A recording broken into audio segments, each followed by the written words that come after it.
kewajiban seorang muslimah adalah bagaimana menutup aurat. Sebagaimana di dalam surat Al-Ahzab ayat 59 dikatakan, wahai Nabi, waktu itu suruhan pada Nabi untuk menganjurkan istri dan anak-anaknya dan juga istri orang-orang yang beriman, hendaklah mereka menutupkan jilbabnya ke seluruh tubuh mereka. Karena yang demikian ini mudah dikenali sehingga mereka tidak diganggu dan Allah Maha Pengampun lagi Maha Penyayang. Ayat ini ditafsirkan dan dijelaskan di dalam hadis. Seluruh ulama sepakat bahwa kewajiban menutup aurat itu seluruh tubuh ila hadza wa hadza kecuali wajah dan tangan. Tangan di situ adalah di sini. Ya, jadi termasuk di sini masih boleh. Karena tangan telapak dalam pengertian bahasa Indonesia beda dengan kufain. Bisa cuma telapaknya sini, tapi ini luar dan dalam. Termasuk ketika kita umroh itu pakai ihram tidak harus ini ditutup, cukup dengan di sininya. Sehingga siapapun yang tidak menutupnya dia melanggar dari perintah Allah.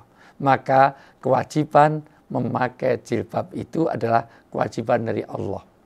Siapa yang tidak memakainya, maka dia tidak memenuhi kewajiban itu. Bagaimana orang melepas? Boleh kalau dalam keterpaksaan. Misalnya mau dibunuh, misalnya memang di situ harus dioperasi, harus misalnya kepalanya, itu dalam keterpaksaan. Nah, di luar itu tidak boleh kita membuka aurat kita hanya untuk tujuan yang tidak dibenarkan. Apalagi masalah pekerjaan. Kalau kita orang beragama tentu lebih penting memegang perintah Allah daripada sekedar untuk to get money, untuk cari rezeki. Allah kasih rezeki dan masih banyak pekerjaan-pekerjaan yang kira-kira kita bisa lakukan tanpa harus membuka aurat kita. Apa artinya kekayaan seberapa miliar sih gaji yang kita dapatkan kalau kita dilaknat oleh Allah dengan membuka hijab, membuka jilbab kita. Itu.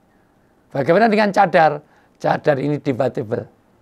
Ada yang mengatakan memang sampai cadar itu lebih baik, tetapi secara umum jumhur ulama adalah yang penting memakai jilbab itu, yaitu wajah dan tangan itu yang boleh terbuka. Mengenai cadar itu debatable. Nah, sekali lagi, paling tidak jangan sampai kita mengorbankan perintah Allah untuk mengejar duniawi kita. Kita tidak akan kelaparan kalau kita memegang syariat untuk menutup aurat dengan berjilbab hanya untuk mencari rezeki yang kita cukupkan. Insya Allah, apalagi di Indonesia, akses untuk kerja, mencari rezeki tidak harus dengan melepas jilbab kita. Assalamualaikum warahmatullahi wabarakatuh.